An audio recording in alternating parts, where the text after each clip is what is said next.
Saya dipersilakan.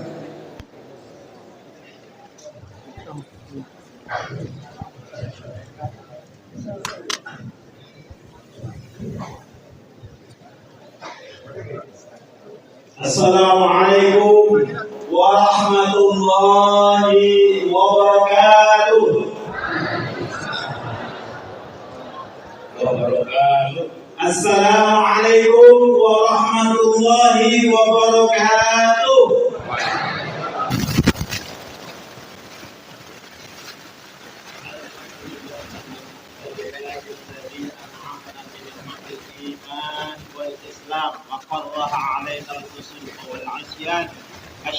La ilaha illallah wa asyhadu anna Muhammadan abduhu wa rasuluh. Allahumma salli wa sallim ala sayyidina wa habibina wa maulana Muhammad wa ala alihi wa ashabihi wa man tabi'ahu bi ihsanin ila yaumiddin.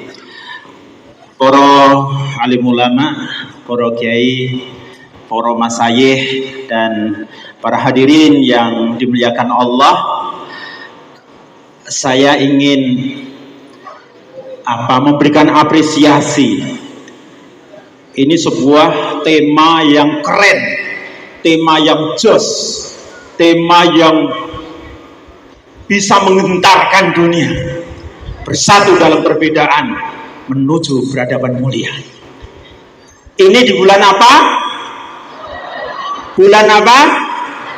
Muharram, bulan haram. Di situ Rasulullah Sallallahu Alaihi Wasallam hijrah dari tanah kelahirannya Makkah Al-Mukarramah menuju Madinah. Apa yang dikerjakan oleh beliau? Ya. Ada dua hal. Sebuah terobosan yang berada di dalam tema kita. Ini tema ilahiyah sekaligus tema nubuwah, tema risalah. Karena apa? Begitu Rasulullah Sallallahu Alaihi Wasallam hijrah ke Madinah, apa yang dikerjakan? Umat Islam itu ternyata tidak satu juga. Ada Aus, ada Khazraj, kemudian itu umat yang bukan Islam, tapi ada juga orang Yahudi kemudian masuk Islam, kemudian ada Bani Nadir itu yang dari Yahudi, kemudian ada juga dari Makkah kaum Muhajirin dan kaum Ansor. Maka ada tiga hal terobosan yang beliau laksanakan adalah bersatu dalam perbedaan. Waktu itu di Madinah sudah ada umat Islam, tapi berbeda suku. Kedatangan suku lain lagi dari Bani Hashim dari Makkah, kemudian dipersatukan, dipersaudarakan sebagaimana tadi dinyanyikan oleh MC kita. Kita ini sedulur. Nah, kan ya. Kemudian yang kedua tadi disampaikan oleh Ustadz Khalid Nur Khalid Syafi'i LC. Bina. Saifullah Afwan. Saifullah LC. Jadi ini yen papunten nggih. Mboten apa-apa insyaallah. Jadi niki mboten kualat ya. Nanti jadi Masya Allah. Jadi yang kedua adalah membina masjid sebagai pusat peradaban, pusat pendidikan, pusat dari segalanya. Kemudian yang ketiga apa? Peluang ekonomi tadi. Peluang ekonomi, yaitu mencari pasar. Bagaimana sekarang kita membina ekonomi sebagai realisasi yang disampaikan oleh Ustadz Nur Khalid tadi. Yang sering kita lupakan adalah bagaimana terobosan Rasulullah Sallallahu Alaihi Wasallam mempersatukan penduduk Yasrib waktu itu. Di Yasrib belum ada pemerintahan yang menyatu, belum ada pemerintahan yang tunggal. Maka Rasulullah membentuk apa yang dinamakan Fakta Pertahanan Bersama, yang kita dengan Sahifah Madinah, Piagam Madinah. Rasulullah ajak semua suku bukan hanya umat Islam. Saya teringat tatkala para pemuda kita.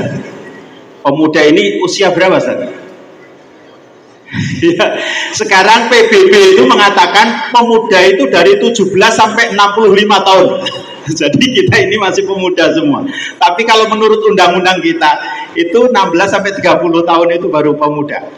Tapi sekarang dunia sudah, karena gizi kita ini baik gitu, jadi pemuda itu sudah meningkat usianya ya.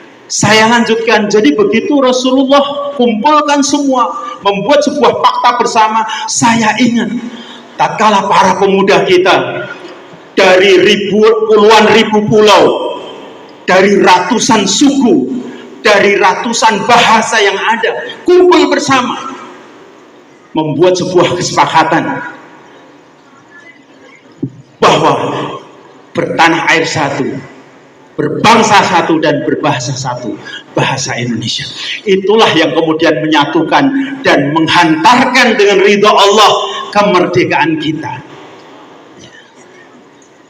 Dan kemerdekaan ini ternyata pada waktu itu Muhammad Hatta pernah berujar dalam sebuah bukunya. Jadi mengikuti, dulu ada yang namanya Piagam Madinah. Ada Piagam Madinah, ada Piagam Jakarta. Pada waktu mau menuliskan teks proklamasi, kami bangsa Indonesia dengan ini menyatakan kemerdekaan Indonesia.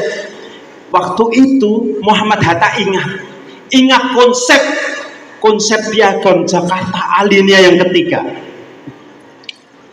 yang awalnya atas berkat rahmat Allah yang Maha Kuasa, dan dengan didorongkan keinginan luhur supaya kehidupan kebangsaan yang bebas, maka kami rakyat Indonesia menyatakan dengan ini kemerdekaan. Itu yang kemudian diambil dalam teks proklamasi, kami bangsa Indonesia dengan ini menyatakan kemerdekaan Indonesia. Jadi kalau dalam bahasa Arab apa Ustaz itu? Jadi ada mahdzuf, ada yang tersimpan. Dengan ini itu dengan apa? Bung Hatta memberikan sebuah penjelasan.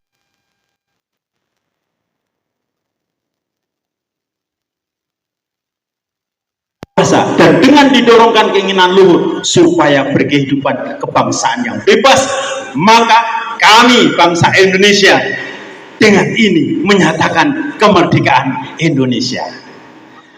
Nah, saya nggak takbir karena apa?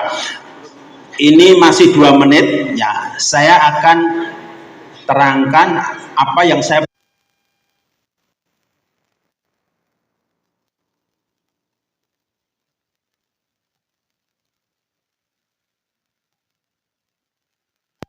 Tiga bulan setelah kita merdeka, di Surabaya mulai kedatangan penjajah-penjajah baru yang mau menguasai. Kemudian muncullah apa yang kita kenal dengan fatwa dan resolusi jihad, yang sekarang kita peringati menjadi iki apa? Resolusi jihad menjadi hari santri. Hari santri. Karena apa? Waktu itu yang berjuang membunuh Jenderal Maladi itu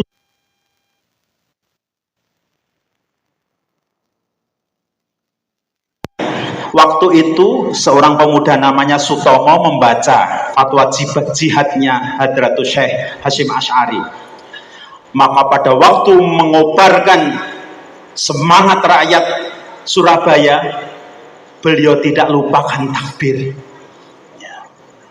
Dia takbir 3 kali. Allahu Akbar, Allahu Akbar, Allahu Akbar, merdeka. Sampai Dr. Siwabesi yang orang Kristen itu, Bung Tom, saya ini Kristen, tapi begitu